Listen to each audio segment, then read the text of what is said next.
Hello and welcome to Surf All Day A1A, my YouTube channel, where I try to help you know what's happening in the surf.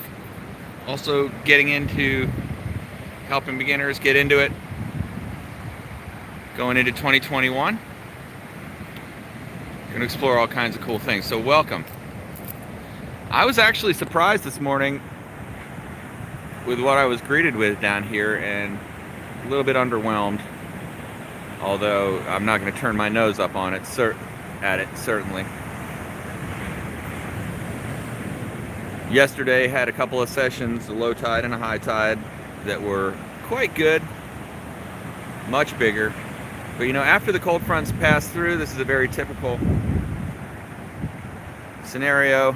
We get these lines. Last cold front that came through, very small lines, but we got a little bit of clean conditions. And what happens is the wind goes from a prevailing east as the cold front comes down. It goes more to a west, usually swings around, goes to northwest, then hard northwest, then northeast, and it just picks up and up and up, and we get northeast wind for days. That's the typical pattern. I don't think that's the typical pattern this time, because I think the cold front is fairly weak. You say it's not really even going to dip the temperatures down much. It's going to get down into the upper 70s.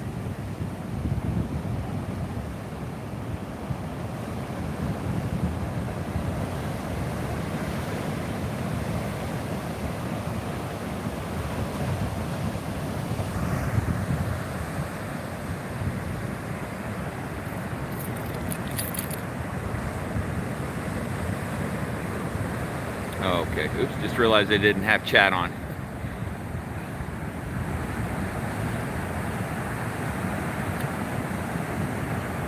Yeah, so the wind, though, evidently has already started to get much more of a north component in it. Did get a little bit cool, but what's actually forecast for the next week or so is for the winds to dip down and get fairly light. I think they pick up over the next day or two, and then they get fairly light through the rest of the week. So there might be some good opportunities to get out there later in the week around the east coast of Florida. So go ahead and support the channel if you feel like it by clicking on the Amazon links. It doesn't cost you anything additional, and a portion of it goes to help, a small portion of it. I actually have listed in the description several soft top surfboards that are small soft top boards that I'm really curious about, linked in the Amazon links. It's possible to get a board off of Amazon now for like a soft top board for anywhere from $150 upwards, but some really interesting little fish shapes and things that I am really curious about. And the reason I'm curious about it is I'm going to get a smaller soft top, one that's made for adult size, to surf right there. See that, where that collapsed there? Right in that shore pound. There, right there. That's where I want the soft top. Right in that little nook and cranny. Try to get the shacker. And then you don't worry about the rocks that are right underneath, or it running into the beach, or anything else. So I think the soft tops are a pretty cool option. I like surfing on a longboard soft top in the summer. It's such a wiggly, novel, weird thing to do. So hey, let us know what you're doing today, what the surf looks like in your area. And if you're not subscribed already, please do.